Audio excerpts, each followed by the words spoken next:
buenas noches y bienvenidos a las noticias de Intereconomía. Es 25 de enero y nuevamente comenzamos hablando del desafío separatista. Atención, porque el Gobierno de la Nación ha decidido mover ficha. Alba Vila, buenas noches. Buenas noches, Gonzalo. Ha sido la vicepresidenta del Gobierno quien ha anunciado que el Ejecutivo va a impugnar ante el Tribunal Constitucional la investidura de Carles Puigdemont. Antes pedirá un informe al Consejo de Estado.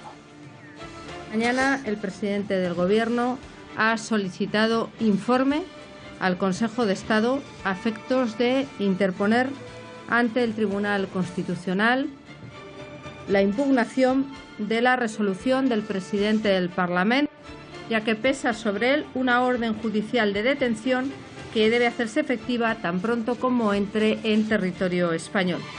Bueno, ¿y esto qué significa? ¿Qué implica esta maniobra del Gobierno? Pues que el Ejecutivo no quiere enfrentarse al escenario de tener que detener a Puigdemont una vez hubiese venido a España y hubiese sido investido.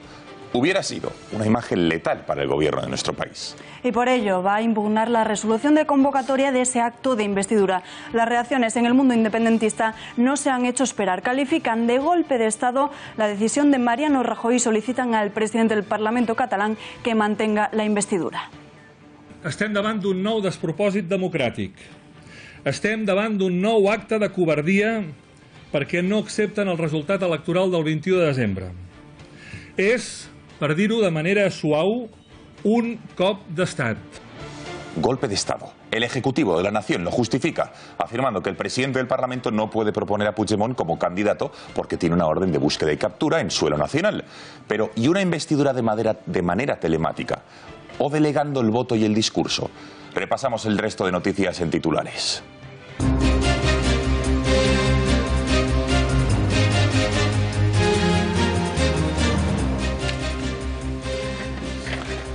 Después de las declaraciones de Ricardo Costa de ayer, tirando de la manta, hoy la Fiscalía ha anunciado que va a estudiar si investiga la implicación de Francisco Camps en la financiación supuesta irregular del Partido Popular Valenciano durante las campañas electorales de 2007 y 2008. Mientras tanto, el portavoz del PP en el Congreso, Rafael Hernando, ha pedido perdón por este escándalo. Más adelante le escucharemos. Venezuela ha declarado persona non grata al embajador español en Caracas, Jesús Silva Fernández, por una intromisión, aseguran, en los asuntos internos del país por parte de España. En 72 horas será expulsado. Nuestro ministro de Exteriores ha asegurado que nuestro país responderá con medidas de igual proporcionalidad. En fin, nos parece desproporcionado. Es una llamada a consultas. Espero que tras esa llamada a consultas el embajador vuelva y sigamos manteniendo las relaciones diplomáticas que son normales entre dos países que pueden tener sus diferencias, pero en las que tienen también muchas cosas en común. Declaraciones de Dastis desde Davos, una cumbre en la que el titular de Exteriores se ha desmayado como consecuencia de una lipotimia. Ahí ven las imágenes. La indisposición de Dastis ha sido en el marco de una conferencia de cohesión social junto al rey Felipe VI. Por suerte, se quedó en un mero susto del que se recuperó por la tarde y volvió a acompañar a su majestad en su último acto, el encuentro con el presidente de Francia, Emmanuel Macron. 3 muertos y más de 100 heridos al descarrilar un tren en Milán. Eran las 7 menos 10 cuando el convoy dirección a la ciudad italiana, completamente lleno, se salía de las vías. Todavía no se conocen las causas del siniestro. Mismo tramo, por cierto, en el que hace pocos días se producía otro accidente.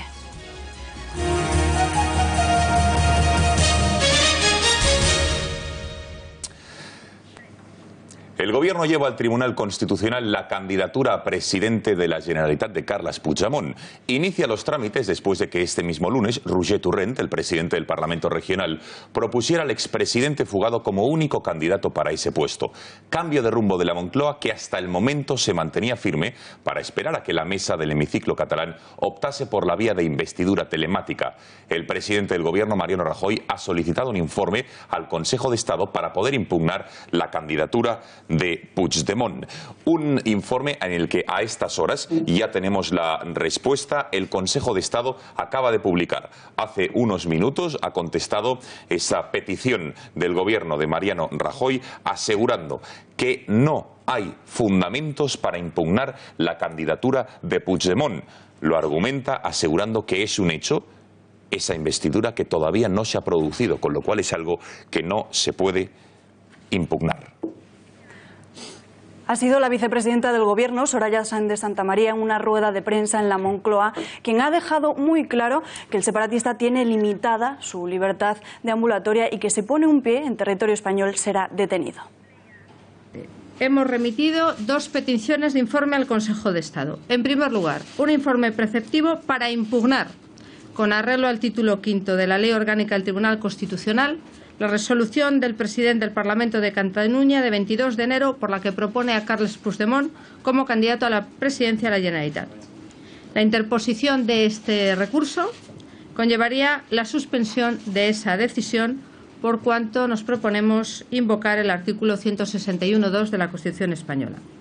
Lo que hace el Gobierno a día de hoy es utilizar los instrumentos que la ley pone a su disposición para garantizar que la ley se cumpla y para garantizar que todos los diputados en la Cámara, en este caso en el Parlamento, ven respetados sus derechos y para garantizar que llevemos a cabo los procedimientos de investidura del presidente del Parlamento con el respeto que merecen los ciudadanos de Cataluña. El señor Torrent tiene que tener, o debería haber tenido presente, que el señor Puigdemont no puede entrar en territorio español sin que se haga efectiva una orden de detención que tiene acordada por los tribunales. Bueno, ¿basándose en qué artículo de la Constitución española pretende el Gobierno impedir, digamos, esta investidura? Pues ni más ni menos que en el artículo 161.2. ¿Y qué dice concretamente? Pues dice que el Gobierno podrá impugnar ante el Tribunal Constitucional las disposiciones y resoluciones adoptadas por los órganos de las comunidades autónomas. Es decir, la suspensión de la disposición o resolución recurrida. Pero atención, porque según esta medida también podría tardar hasta 5 meses. La respuesta del separatismo ha sido contundente. Acusan al Gobierno de golpe de Estado y de coacción para evitar que Puigdemont vuelva a ser presidente de la Generalitat. Van más allá, asegurando que el recurso del Gobierno es un fraude de ley propio de dictaduras. No acceptarem ni amenaces ni coaccions. Estem davant d'un nou despropòsit democràtic. Estem davant d'un nou acte de covardia perquè no accepten el resultat electoral del 21 de desembre. És, per dir-ho de manera suau, un cop d'estat. Y quien se la ha jugado, y de verdad, es el exconsejero Josep Rull, que recordemos está en libertad provisional. Ha asegurado en Twitter lo siguiente: el Estado español ya está definitivamente inmerso en una deriva autoritaria. Su división de poderes, con violencia institucional impune, con un menosprecio rotundo a la voluntad de la ciudadanía, sin tribunal constitucional, con presos políticos. No callaremos, no nos arrodillaremos, basta.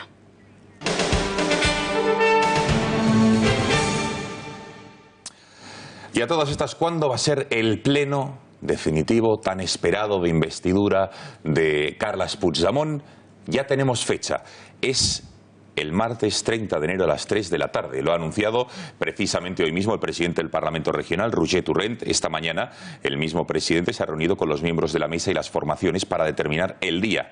La noticia es que han decidido convocar el pleno pese al anunciado por el Gobierno. Y para analizar este nuevo escenario que se ha abierto, tenemos conexión con Gabriel Martín, a quien vamos a escuchar en los próximos minutos. No sé si es posible. Sí, Gabriel Martín, que es profesor de Derecho Internacional. Gabriel, buenas noches. Buenas noches. Bueno, vamos a ver, en primer lugar, ¿es legal lo que ha propuesto el Gobierno o es, como dicen los separatistas, un golpe de Estado? No, es perfectamente legal. Entre otras cosas, para eso existe el Consejo de Estado. Especialmente el Consejo de Estado. También esa situación no sucede con el Tribunal Constitucional, a que también se le pueden pedir dictámenes consultivos, pero particularmente la cuestión del Consejo de Estado, el Gobierno tiene al Consejo de Estado precisamente como órgano consultor para elevarle aquellos dictámenes e informes que entienda necesarios.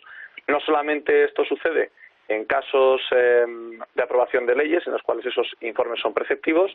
En este caso el informe no es preceptivo, sino que el Gobierno ha decidido consultar al Consejo de Estado y tener un instrumento para poder valorar esta situación jurídicamente, claro. Con lo cual, Gabriel, por dejarlo claro, el Gobierno consulta al Consejo de Estado que es preceptivo, no vinculante. Este ya le ha contestado diciendo que no hay fundamentos para suspender esa constitución o esa de la sesión de investidura de la semana que viene, y el Gobierno puede seguir por la vía de en medio. Sí, o sea, no se prevé ningún... O sea, lo que ha desarrollado el Gobierno no prevé ningún tipo de problema jurídico hasta este momento, en absoluto. Y entendemos que el Gobierno pedirá esta suspensión al Constitucional en el supuesto de que Puigdemont pretenda que su investidura sea presencial. Pero como sea telemática o delegando su discurso, el Pleno sí que podría celebrarse, ¿no? Esto es complicado. Claro, hay que ponerse la situación de que esa presencialidad, no solamente porque de hecho o de derecho sea muy difícil, casi imposible, es decir, ya la vicepresidenta del Gobierno, pero no porque lo haya dicho la vicepresidenta del Gobierno, sino porque lo normal es que si pone un pie en España, automáticamente se ha detenido y se ha conducido ante el juez del Tribunal Supremo que lleva esa instrucción. Es decir, esa previsión de que pueda ser presencial hasta este momento no se advierte. No se advierte, está claro. Por cierto, una duda más, Gabriel. En el supuesto de que no haya finalmente investidura, el reloj, digamos, de la convocatoria de un nuevo pleno para una segunda investidura y de convocatoria de elecciones, que estarían estimadas para finales de mayo, comienzos de junio, ¿echaría a andar o todavía no? Sí, el reloj echaría a andar en el momento en el cual... O sea, la convocatoria de esta primera sesión de investidura tiene fecha puesta. Y como tiene fecha puesta, automáticamente también lo tendría la segunda, y por tanto en el momento en el que fuera convocado, es decir, yo entiendo que si existe algún problema para su celebración será una cuestión secundaria, pero teóricamente en el momento en el que esté fijada esa convocatoria, el reloj podría empezar a andar. Es verdad que jurídicamente, como nos encontramos en la mayor parte de los casos que están sucediendo en este íter jurídico, en algunas de las cuestiones no hay una solución única y acertada para esto, pero yo entiendo que sí, que el reloj echaría a andar. Javier Martín, gracias por atendernos y muy buenas noches. Muchas gracias a vosotros. La líder de Ciudadanos en Cataluña pedía a primera hora de esta misma mañana que el Gobierno tomase cartas en el asunto para que Puigdemont no pisara el hemiciclo catalán. Supongo y espero que el Gobierno de España podrá utilizar los recursos que tiene cualquier democracia para evitar que un fugado de la justicia, que tiene una orden de detención desde hace tanto tiempo, se pueda plantar en la institución más importante que hay en Cataluña, ¿no?, que es el Parlamento de Cataluña.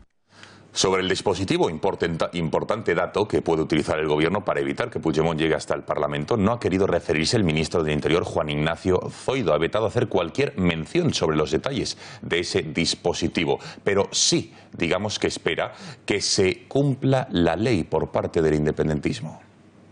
Yo creo que lo mejor es que se cumpla con la ley y que se recupere la normalidad institucional en Cataluña. Cumplir con la ley es reconocer la vigencia de la Constitución, del Estatuto de Cataluña, la división de poderes y el Estado de Derecho.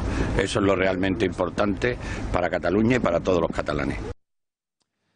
Óscar Reina, líder de los jornaleros andaluces, conocido como el Pancetas, líder del SAT, ha lanzado en su cuenta personal de Twitter un mensaje en el que declaraba: en Euskal Herria los terroristas no eran los de ETA, sino que era España. Además, ha asegurado que Mariano Rajoy, eres un terrorista corrupto y déspota. Tu partido político del PP y los que os sostienen como el PSOE o Ciudadano, por acción u omisión, también, y lo habéis demostrado con el golpe del 155 a Cataluña. Desde Andalucía, libertad para los presos políticos ya.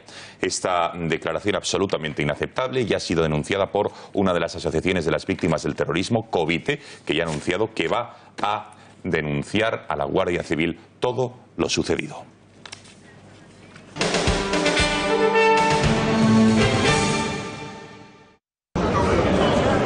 Buenos días, señores. Mira, aquí tengo la bandera de España, Puigdemont. ¿Qué tal? Que sé que te gusta. Claro que me gusta. Cógela, claro, y dale un besito, por favor. No tengo ningún problema. Un besito. Un besito, por favor. Un besito a la bandera española. Ningún problema con España. Eso me gusta, ¿no? Ninguno. ¿Y la independencia? ¿Por qué? ¿La independencia? ¿Eso no es ningún problema? No. ¿Y los catalanes tampoco? Tampoco. ¿Que los dejas en la calle? No. ¿Que ahora están todos peleándose? Joder, satisfecho. Hemos votado en masa. Bueno, vamos a ver. Cuando regreses a España, la cárcel te espera. Que tengáis un buen día a todos. Venga. Bueno, hace apenas unos días les mostramos estas imágenes que acaban de ver en las que Carles Puigdemont besaba la bandera de España con una sonrisa. Salía, digamos, airoso e incluso luego decía que no tenía ningún problema con la rojigualda.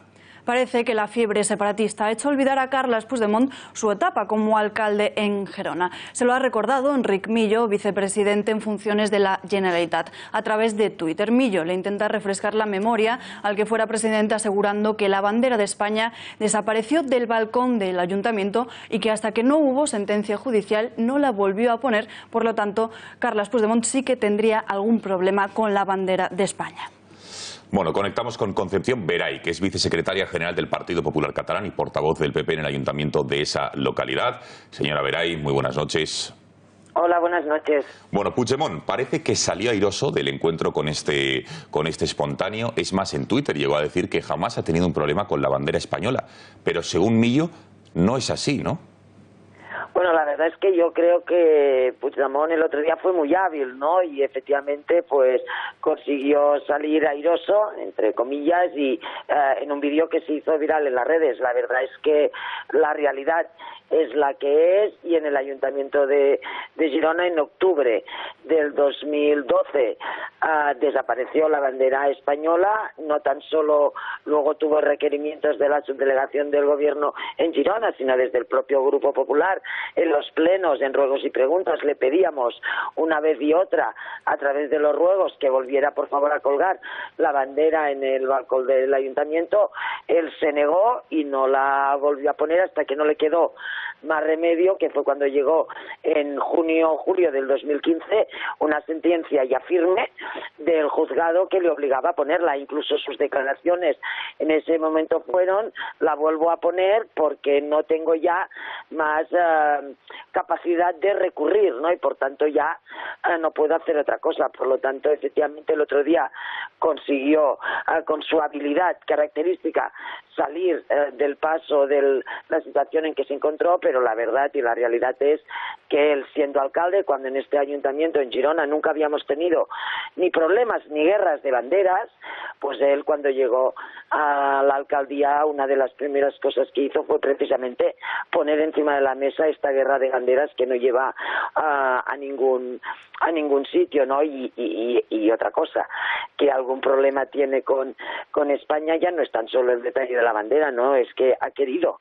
separar a una parte de España del resto, ¿no? Ha intentado separarnos a los catalanes del resto de España, y lo ha hecho diciendo que España es lo peor, que España nos roba. O sea que yo creo que por sus hechos se conoce a la gente, y a Puigdemont queda claro, ¿no? Yo creo que le conocemos todos ya.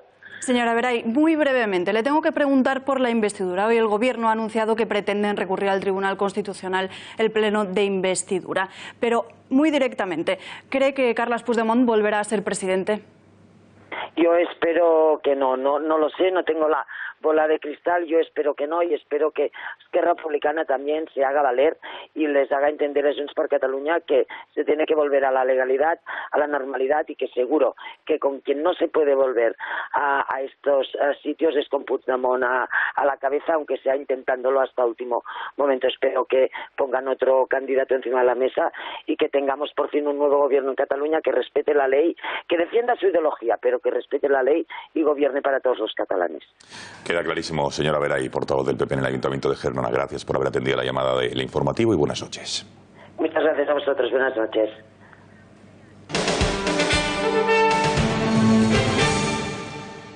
Cambiamos de asunto. Nuevo nombramiento en el Tribunal Europeo de Derechos Humanos. Y España está de enhorabuena porque ese puesto ha recaído en una española. Se llama María Elósegui, catedrática de Filosofía del Derecho de la Universidad de Zaragoza. La noticia fue bien acogida entre quienes celebraban la elección de la primera mujer española que ocupa este cargo, y alababan la dedicación de esta catedrática durante su carrera a asuntos relacionados con la igualdad, la inmigración, las mujeres, el racismo o la libertad religiosa y el pensamiento. Pero finalmente hubo polémica. Fátima García Manzano, ¿por qué? Muy buenas noches.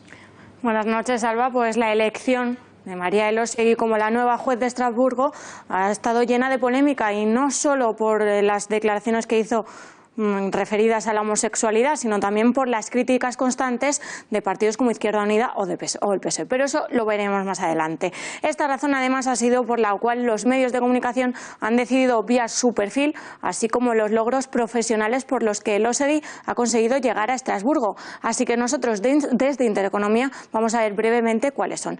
Ya hemos señalado que es doctora en Derecho y Filosofía, con formación en varias universidades europeas, pero también con experiencia en la Comisión contra el Racismo y la Intolerancia del Consejo de Europa como experta independiente. También ha sido investigadora en cuestiones relativas, ya lo hemos advertido, a los derechos humanos y sobre todo en temas de libertad de pensamiento, conciencia, religión o igualdad. Con este currículum no es de extrañar que el Consejo de Europa la haya elegido, convirtiéndose así en la primera juez española que pasará a formar parte de este tribunal. Un tribunal que, por cierto, solo cuenta con 15 mujeres de los 47 magistrados que trabajan en él. Pero ¿quiénes eran los otros candidatos? Vamos a verlo. El primero de ellos, José Martín y Pérez de Nanglares, quedó en segunda posición con el apoyo de 76 votos del Consejo de Europa.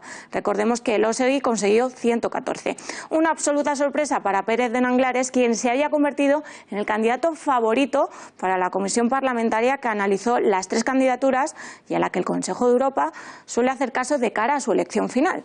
El segundo de ellos, Francisco Pérez de los Cobos, el favorito del gobierno para Estrasburgo y que solo consiguió, lo vemos aquí, 37 votos. ¿Y por qué decimos que es el favorito del Ejecutivo? Pues porque el gobierno intentó poner el límite de edad en 61 años a los candidatos para así favorecer al expresidente del Constitucional, frente a la que consideraban que era su máxima rival, la también expresidenta del Tribunal Constitucional, María Emilia Casas. No obstante, esta maniobra fue recurrida por Jueces para la Democracia y el Supremo decidió anular este requisito en mayo. Otro revés para Mariano Rajoy, cuyo candidato encima recibió un 0 en materia lingüística por no hablar ni inglés ni francés en un puesto que era para Estrasburgo.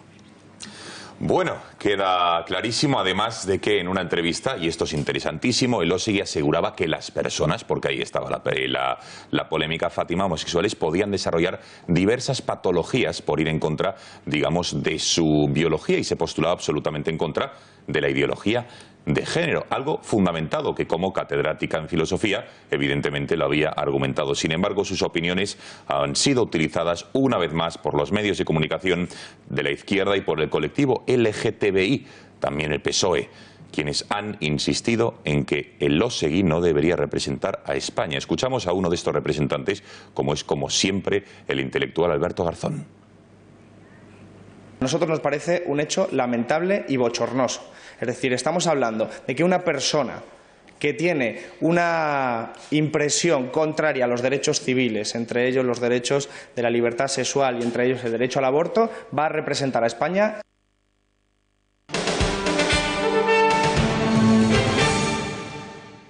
Cambiamos asunto. Álvaro Pérez Arias El Bigotes ha solicitado un careo con Vicente Rambla, ex vicepresidente de la Comunidad Valenciana, a raíz de las declaraciones de este ayer en la Audiencia Nacional. Lo hacía con el fin de esclarecer algunas de las contradicciones en las que, según Pérez, se han producido, como por ejemplo la participación de ciertas personas en el pago de facturas y en el origen de los fondos de la financiación irregular del PP.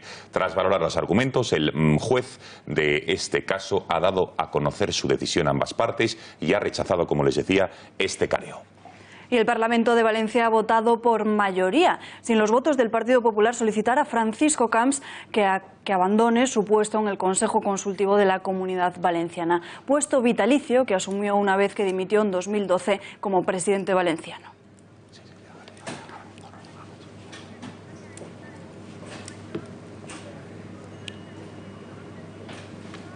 Bueno, es muchísima información y las dudas, muchas también, son las que surgen sobre el caso Gürtel.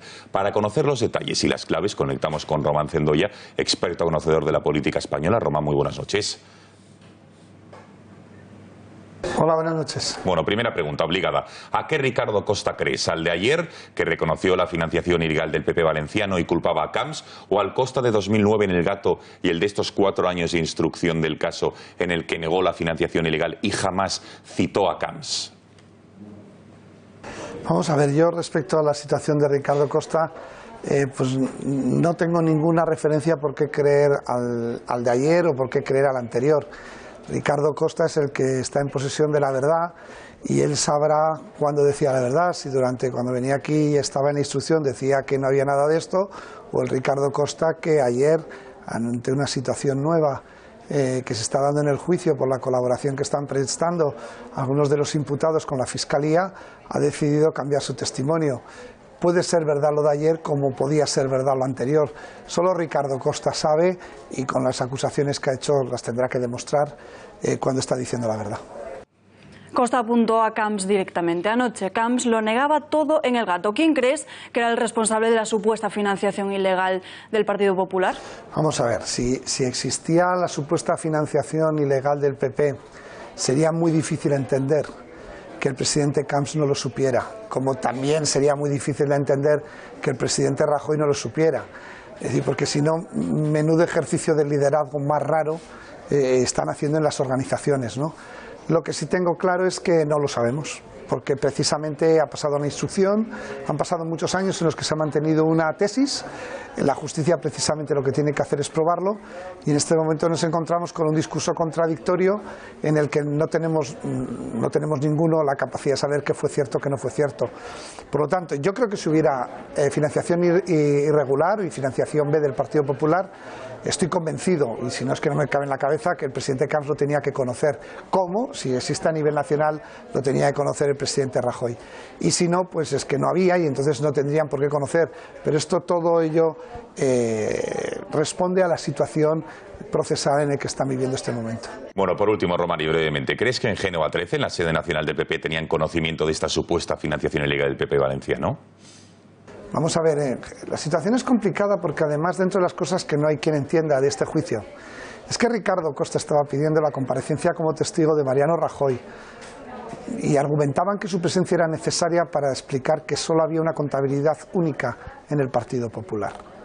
Es decir, lo que intentaban era certificar que era imposible que pasara esto que se acusa de Valencia porque Madrid no lo sabía y además no lo apoyaba. Ricardo Costa también testificó ayer diciendo que habiendo hablado con el señor Bárcenas le dijo que eso no lo hiciera porque estaba prohibido, ¿no? Entonces, cuando se estaba pidiendo esa comparecencia, además se solicitó 2 veces y se la han negado, resulta que una vez que no va Mariano Rajoy a contar que había solo una contabilidad única, el día 23 creo que testifica Luis Bárcenas, que va como testigo y tiene que decir obviamente la verdad, por comparecer así, resulta que ahora hay una contabilidad B, hay una forma de trabajar y una forma distinta de hacer. Yo creo que esta situación es muy complicada porque no estaba prevista, ha sorprendido a todos, y que ahora la sala tiene un trabajo muy importante y con las acusaciones que se han hecho no solo vale la palabra de unos contra otros, porque estando imputado ninguno está obligado a decir la verdad. Entonces vamos a ver qué dirime la justicia, pero estaremos expectantes porque este juicio se ha convertido en un juicio muy interesante y entretenido. Sin lugar a dudas. Román, gracias por haber atendido a las cámaras de informativo y buenas noches. Buenas noches. Abrimos página económica porque el paro ha bajado en 471.100 personas en el año pasado, en el año 2017, la mejor tasa desde hace 9 años. Poco a poco, España vuelve a encauzar los datos de desempleo previos a la crisis económica. Según estos datos de la encuesta de población activa publicada por el Instituto Nacional de Estadística, en nuestro país se crearon 490.000 empleos en 2017, un total de casi 19 millones de afiliados. 4 años seguidos de creación de puestos de trabajo. Pero vamos a ver cómo han evolucionado los datos de desempleados al comparar 2016 y 2017. Como vemos, en el primer trimestre de 2017 hay casi un 3% menos de desempleados. Lo mismo sucede en el segundo trimestre de ambos años. Menos diferencia por su parte en el tercer trimestre, que pasa del ser del 18,9% en 2016 al 16,38% en 2017.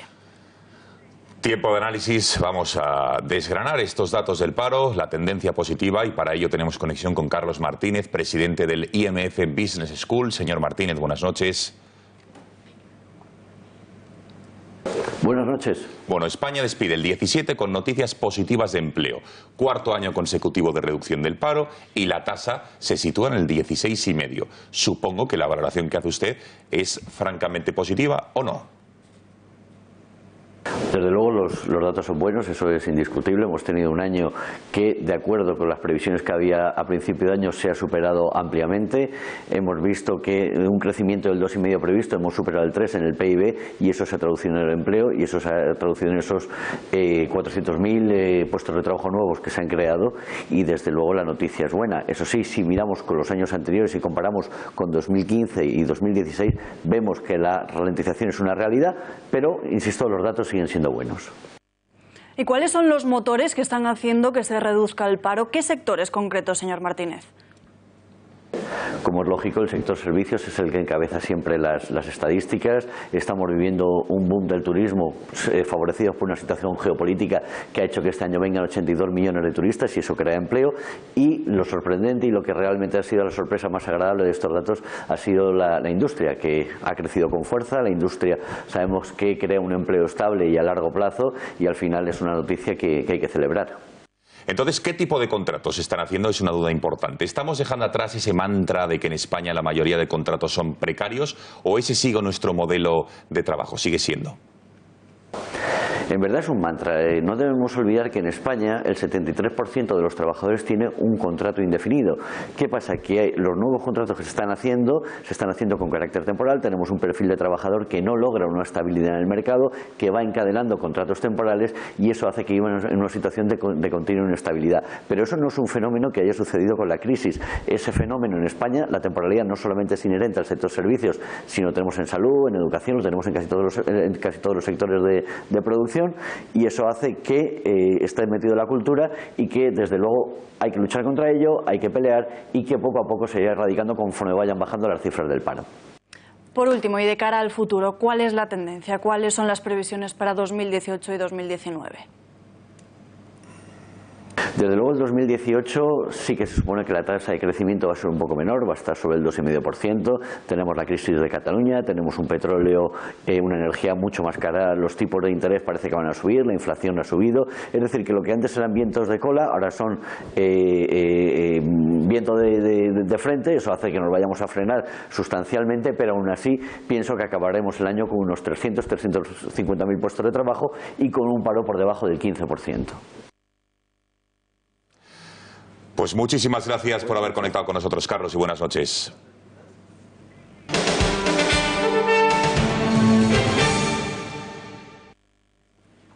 Cuatro de cada 10 kilos de cocaína y 7 de cada 10 de hachís que se incautan en Europa son interceptados en España. Estos datos hablan muy bien de la labor de nuestros cuerpos y fuerzas de seguridad del Estado.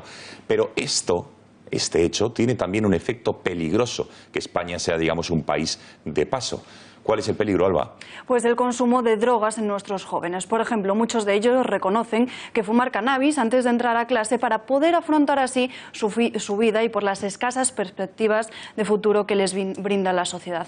Datos de un estudio sociológico cualitativo sobre consumo de alcohol y cannabis en jóvenes y adolescentes realizado por una sociedad científica llamada Socidroga-Alcohol. Bueno, pues para hablar de todo ello tenemos con nosotros a Alberto Ramírez, psicólogo de Mental Madrid. Alberto, buenas noches. Hola, buenas noches. Gracias por estar con nosotros. Gracias a vosotros. Bueno, vamos a ver, que España, la noticia de que hablamos, sea el país que más droga incaute, ¿es solo porque es la puerta del continente para este tipo de sustancias? Según los datos que ustedes pueden tener, ahora hablaremos de los chicos y los efectos, pero ¿por qué ocurre esto?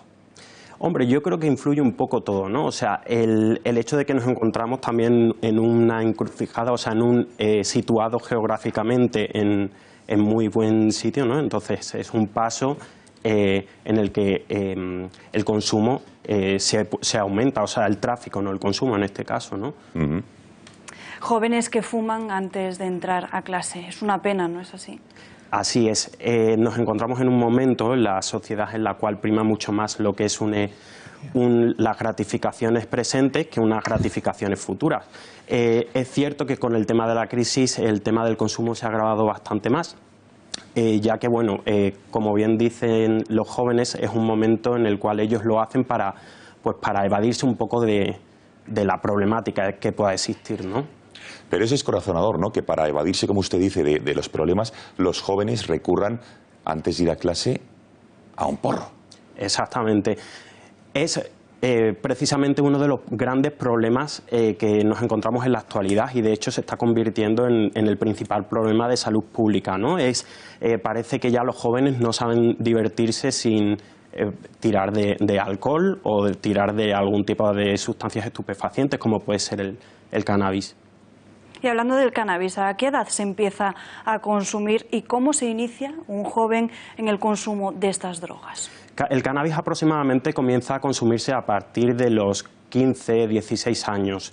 Es de hecho la sustancia psicoactiva que más se consume en el mundo, ¿no?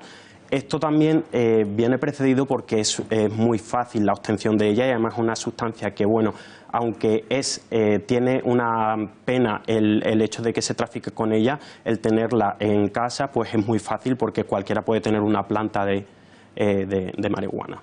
¿Y qué le lleva a un niño? Hemos hablado ahora que muchos adolescentes fuman antes de ir a clase, pero ¿qué le lleva a un niño a probar por primera vez, digamos, la droga, en este caso el cannabis? ¿Es la influencia social, familiar, un novio, una novia? ¿A qué se debe?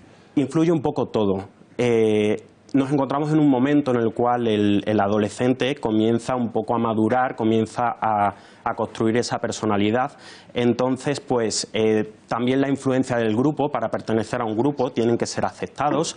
El hecho también de que, por ejemplo, en casa tengan una situación que no es la más recomendable, el factor es que también a lo mejor los padres pues, puedan consumir, también que sea aceptado socialmente, ¿no? Es otra de las cosas que ocurre, por ejemplo, con el alcohol o con el tabaco, que no dejan de ser drogas, que es verdad que están aceptadas. Legales. Exactamente. Señor Ramírez, los jóvenes llegan a clase fumados a sus casas. ¿Qué le recomendaría usted a sus padres, a sus amigos y también al profesorado? Pues por supuesto yo creo que lo principal es que tengan una buena información, que informen bien a los hijos de cuáles son las consecuencias que puedan tener tanto a corto como a largo plazo. Es cierto que la adolescencia en la actualidad pues está muy informada de los efectos a corto plazo, pero la mayoría de ellos no saben cuáles son las consecuencias a largo plazo que puedan tener esto. También los padres deben estar bien informados ellos, consultar con médicos, con profesionales, con psicólogos, trasladar la información también al colegio, tirar de AMPAs y, por supuesto, también mostrarle a los hijos muchísima ayuda, cercanía, por supuesto, supervisar qué es lo que van haciendo de forma diaria, pero que no sea una forma tampoco de agobiarles. Pero vamos a ver, señor Ramírez, a mí me interesa en plena fumada, es decir, llega un niño, un adolescente a clase o a casa, ¿cómo se debe tratar a este chico que estaba solo bajo los efectos del cannabis, del porro? Entiendo yo, dices tú, mucha paciencia, cariño entiendo, pero un profesor, que viene un chaval que está fumado, un padre que viene todos los días su hijo fumado, entiendo que poca paciencia en esos momentos, ¿no? Poca paciencia, pero que hay que transmitírsela. Al final tenemos que tener en cuenta que es un problema que no solo tiene, en este caso, el chico, ¿no?, el adolescente, sino al final es un problema que engloba a todos. El problema tenemos que hacerlo un poco de todos, tanto de los padres como del colegio. Entonces aquí son ellos los que tienen que también poner unos medios. Por eso también se recomienda fortalecer un poco pues todas las habilidades sociales, también habilidades emocionales, un poco todo. Las chicas consumen para gustarles a ellos y los chicos para hacerse más valientes, más machotes. También funciona aquí un poco los estereotipos, ¿no? Por supuesto. Como decía antes, un poco también el tema de la presión grupal, ¿no? Nos encontramos también en un momento en el cual prima mucho el qué pensarán de mí, qué es lo que debo de hacer, y entonces eso yo creo que es algo que prima ante todo, ¿no? Es decir, un adolescente quiere gustar, quiere sentirse integrado dentro de un grupo y sabe que si para ser aceptado tiene que consumir, pues empieza con el coqueteo. Hemos hablado antes del alcohol, también del tabaco, pero en un ranking del 1 al 3, más allá de que sean legales o no, ¿qué índice de peligrosidad otorgan los jóvenes a cada uno de ellos? Primero son las drogas, después el cannabis, después el tabaco y el alcohol, ¿o cuál es el orden? No, la más consumida actualmente y el problema que más se está dando en la actualidad es el tema del alcohol. Nos estamos encontrando sobre todo en la sociedad que cada vez se comienza a consumir antes alcohol, aproximadamente entre los 13 años. El segundo problema también es el tabaco. Sí que hay que ver que bueno, al final esto está socialmente aceptado, ya que son drogas legales, pero y también se hace mucha conciencia social, ¿no? Los medios de comunicación ayudan mucho a todo esto. Y después, por tercer lugar, lo diríamos así, se encontraría el consumo de cannabis. Queda clarísimo. Alberto Ramírez, psicólogo de Mental Madrid, gracias por haber puesto un poco de luz a estas interesantes cuestiones que a todos nos afectan. Gracias y buenas noches. Muchas gracias.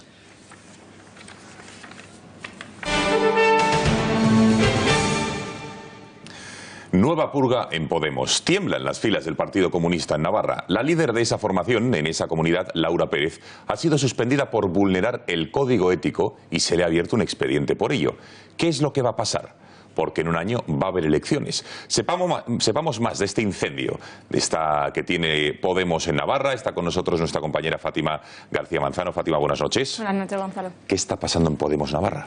Una vez más, una nueva crisis en el partido. Ya lo vimos en Cataluña, lo vimos en Galicia, también en Extremadura y en otras delegaciones como en Andalucía, donde han formado una nueva coalición sin que lo supiera Pablo Iglesias.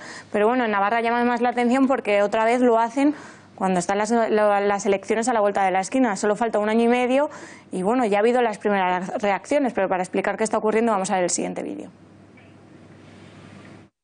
Nueva purga en Podemos, en esta ocasión en Navarra, donde la formación forma parte del cuatripartito junto con Geroa Bai, Bildu e Izquierda Unida.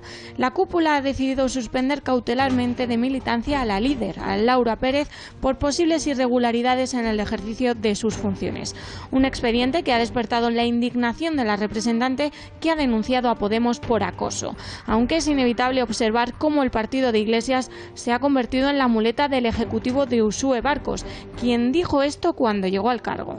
Por primera vez, este gobierno será también el gobierno de los abertzales de Navarra. Dicho y hecho, Barkos se ha encargado de batasunizar la política con una ley que obliga al uso del euskera en los organismos públicos, a pesar de que es una lengua que solo usa el 6% de los navarros. Por el momento, desde la cúpula de Podemos guardan silencio con respecto a Navarra, a pesar de que en menos de año y medio se celebrarán los comicios. ¿Intentará Iglesias colar a su candidato como ha ocurrido en otras autonomías? La respuesta en los próximos días. Bueno, Fátima, y ya se está cobrando las primeras víctimas, ¿no es así? Así es. De hecho, 4 de los 7 diputados que integran Podemos han asegurado que van a abandonar el partido, pero ya han empezado a tener las primeras consecuencias, porque han dicho que van a votar y van a tramitar un expediente para que el portavoz también sea expulsado, para que Miquel Buil sea expulsado. De esta forma dicen que ellos toman las medidas que legítimamente les corresponde y que van a intentar cumplir con el mandato de la ciudadanía, que avaló un proyecto y que no puede ser perdonado y que no puede ser olvidado. De hecho, esto coincide después de que Pablo Iglesias hace 2 semanas en el Consejo Ciudadano señalara que los trapos sucios había que limpiarlos en casa y en los organismos y no airearlos en los medios de comunicación. Muchísimas gracias, Fátima. De más polémicas, porque de Navarra nos vamos hasta Cantabria. El presidente de esa comunidad, Miguel Ángel Revilla, está bajo el ojo del huracán por supuestas irregularidades en la financiación de las campañas electorales de su partido. En concreto, irregularidades de su tesorero. El Partido Regionalista de Cantabria ocultó al Tribunal de Cuentas más de 86.000 euros de gasto electoral encargado a la imprenta de su tesorero. Sepamos más detalles. María Matos, buenas noches. Pues sí, vamos a ver cómo se ha producido, porque el Partido Regionalista de Cantabria, del que Miguel Ángel Revilla es fundador y presidente, ha ocultado varias facturas al Tribunal de Cuentas. Primero, en el año 2011, coincidiendo con las elecciones autonómicas y municipales, pagó más de 37.000 euros en gastos electorales. Y luego, en 2015, casi 50.000 euros también en gastos electorales a la empresa Impresant SL, una empresa que se dedica a imprimir carteles y que, curiosamente, esta empresa fue fundada por la mujer de Alfredo Trueba, el actual tesorero de su partido, y que ahora se encuentra en las manos de la hija de este. En total, si sumamos ambas cantidades, estamos hablando de más de 86.000 euros, y que ninguna de esas facturas ni justificantes han sido entregados al Tribunal de Cuentas. Este hecho incumple radicalmente la normativa electoral, que exige que las empresas que facturen a partidos políticos gastos electorales de más de 10.000 euros tienen que presentar esas facturas detalladas al Tribunal de Cuentas, y no lo ha hecho. Pero no es lo único que este organismo, este tribunal, le reclama al partido de Revilla, porque resulta que también en 2011 encargaron la campaña electoral a 2 empresas, a IMAS Comunicación y a Puzzle Producciones. Son 2 empresas también encargadas de esas campañas electorales, y las 2 pertenecen al mismo hombre, a vamos a verlo ahora, a Sergio Vélez, que es el hombre de confianza de Revilla. Ahí lo tienen. Bueno, ¿y qué pasa con estas dos empresas? Pues que entre los años 2003 y 2011 recibieron contratos por valor de ahí lo vemos, más de 10 millones de euros del partido cántabro. Y es que estas dos empresas suministraron al gobierno de Revilla pues servicios muy variados. Hemos destacado las facturas más llamativas, como por ejemplo 3.500 bolas de chocolate por un valor de 20.000 euros. También tenemos cestas de Navidad con 32.000 euros, pulseras propagandísticas de silicona por un valor de más de 100.000 euros en la campaña y también camisetas promocionales de 240.000 euros. De todo ello, el Tribunal de Cuentas afirma que hay más de 200.000 euros sin justificantes ni facturas que no se han entregado al Tribunal de Cuentas, por lo que este partido le debe pues varios papeles a ese tribunal. Sí, papeles a forma de explicación. Gracias, María. Para hablar de toda esta trama que se ha destapado, está con nosotros el periodista que precisamente ha estado detrás de ello y la ha levantado. Se llama Alejandro Entrambasaguas. Alejandro, buenas noches. Buenas noches, Gonzalo. Gracias por estar con nosotros. Gracias a vosotros. Bueno, ¿cómo podemos calificar esta financiación cuanto menos turbia del partido de Miguel Ángel Revilla? Bueno, pues lo habéis explicado estupendamente. Son más de 200.000 euros que el Partido Regionalista de Cantabria no le ha justificado de manera adecuada al Tribunal de Cuentas y que nosotros hemos llegado a esta serie de conclusiones que desde el lunes estamos publicando en exclusiva tras una ardua investigación de bastantes meses. Como muy bien habéis dicho, una de las empresas que no había presentado las facturas de manera correcta al Tribunal de Cuentas era la de una imprenta que casualmente resultó ser la del tesorero del partido de Miguel Ángel Revilla, Alfredo Trueba, conocido como Fito. No sé si habéis tenido ocasión de poder hablar con Revilla. ¿Qué ha dicho él? Bueno, nosotros nos pusimos en contacto con el Partido Regionalista de Cantabria. Bien, es verdad, sabemos a ciencia cierta que las noticias que llevamos publicando estos días no han sentado nada bien al partido cántabro, pero bueno, son informes oficiales. Nosotros lo que hemos hecho ha sido poner la lupa sobre algunas de las empresas que señala el Tribunal de Cuentas y hemos destapado, aparte de lo de la imprenta, como hemos publicado desde OK Diario, una serie de empresas, en concreto dos, que lleva un publicista llamado Sergio Vélez, que desde el 2003 hasta el año 2011 ha facturado al gobierno de Cantabria, estando Miguel Ángel Revilla como presidente del gobierno autonómico, más de 10 millones de euros. Nosotros, lógicamente, en las informaciones no hacemos ningún tipo de valoración, pero yo aquí te digo que así fue como empezó la trama Gürtel. Es decir... Eso te iba a preguntar, Alejandro, pero antes de hacer ese símil, esa comparación, entiendo que Revilla no le ha sentado nada bien, muy probablemente es evidente las informaciones que estáis publicando,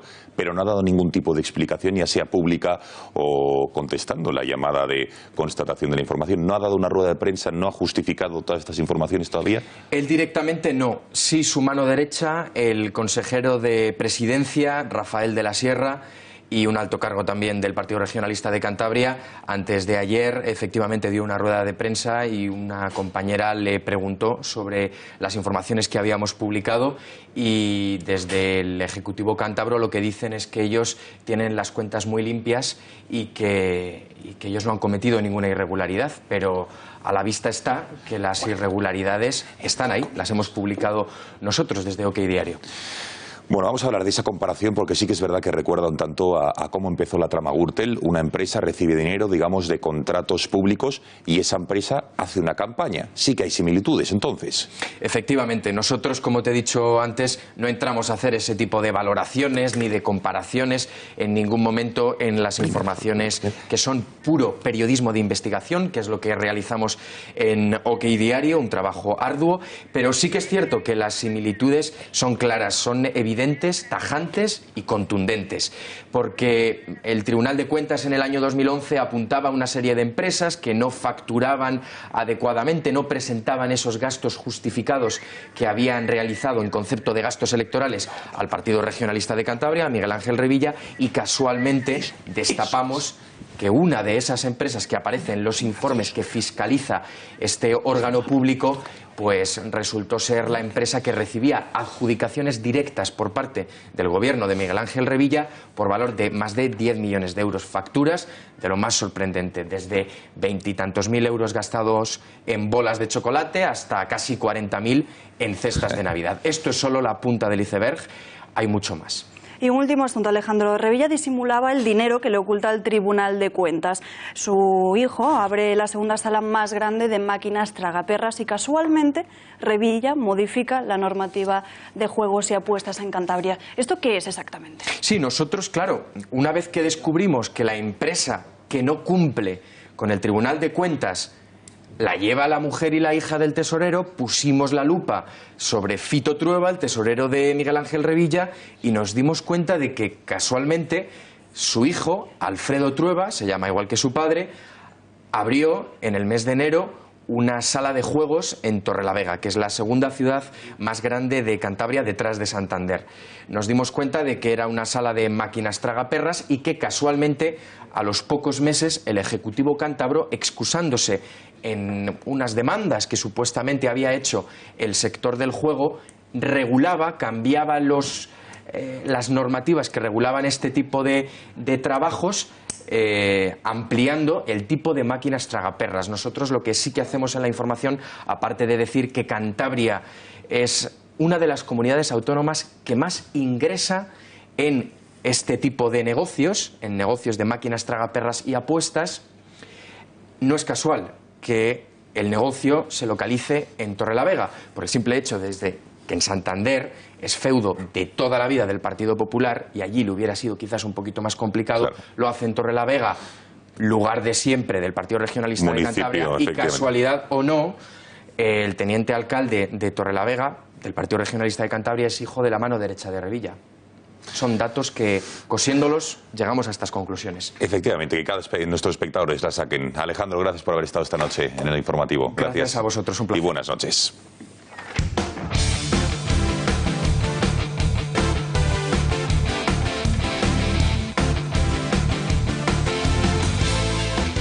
Bueno, Juan Manuel Pérez Noya, buenas noches. Tras el fracaso del Real Madrid ante el Leganés, hoy toca el último partido de Copa.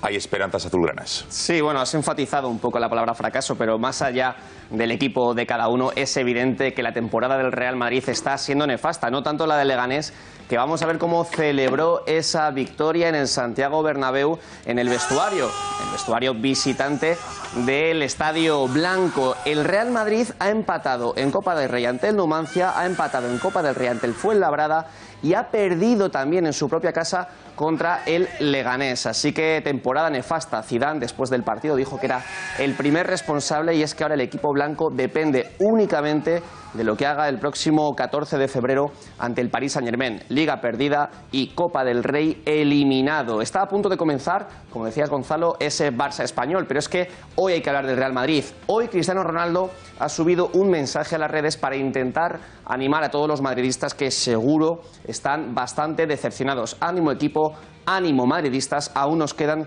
muchas batallas por ganar. Un mensaje de unidad que, por desgracia, para toda la afición blanca no ha tenido Karim Benzema. Sorprende que al día siguiente de una debacle así suba este vídeo a las redes sociales.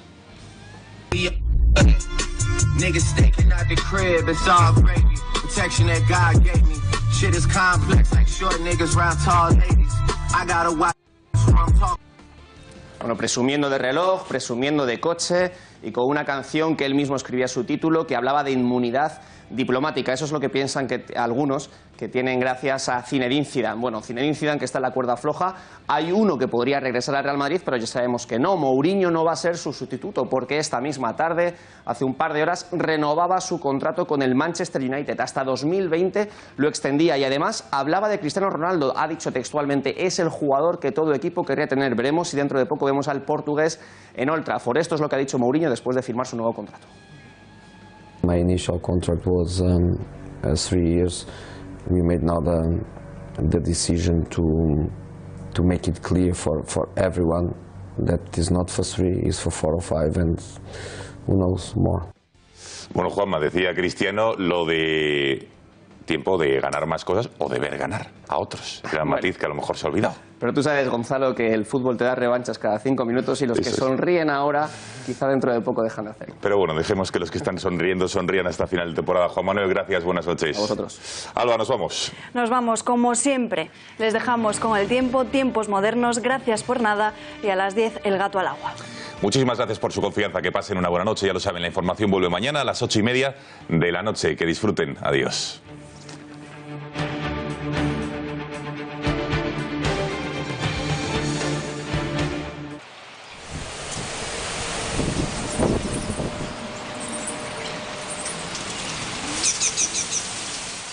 El mes de enero va transcurriendo con unos factores meteorológicos que no se puede decir ni mucho menos que sean anormales, como lo fueron los meses anteriores. En la primera quincena pues hubo lluvias, hubo nevadas, hubo heladas de cierta importancia, ahora no lo son tanto, pero hoy concretamente un frente va atravesando la península y está produciendo numerosas precipitaciones en la mitad occidental. De tal manera que mañana ese frente ya se encontrará llegando al Mediterráneo. Vean cómo todavía pueden producirse precipitaciones debido a los vientos de componente norte, a cierta inestabilidad en el Cantábrico, pero en general en la mitad de la vertiente atlántica predominará el ambiente soleado y en cambio pues puede haber algunas precipitaciones en el área mediterránea, sobre todo en Cataluña y puede que también en Baleares y en algunos puntos al margen de ese frente en las Islas Canarias, donde se alcanzarán los valores más altos de España. Es completamente lógico, en estas fechas 20 grados se pueden registrar tanto en Santa Cruz como en Las Palmas de Gran Canaria, mientras que en la península los valores más altos estarán en torno a los 16, por ejemplo en Valencia y en Sevilla. El sábado, cielos despejados o casi despejados en gran parte de la vertiente atlántica y si acaso algunas precipitaciones aisladas en el Cantábrico oriental. Las temperaturas tras el paso del frente han bajado y habrá quizás heladas durante la noche en muchos puntos del interior, sobre todo en ambas mesetas y especialmente en las zonas montañosas. Y terminamos la semana con predominio de ambiente soleado en toda la mitad norte, en toda la mitad oeste y quizás pueda haber chubascos y de cierta importancia, puesto que al llegar la borrasca al Mediterráneo hace que los vientos sean procedentes de esa zona del mar Mediterráneo y con cierta inestabilidad en las alturas puede haber chubascos importantes en la Comunidad Valenciana, el este de Castilla-La Mancha, la Comunidad de Murcia y también en la zona más oriental de Andalucía. Situaciones, por lo tanto, totalmente normales en esta época del año.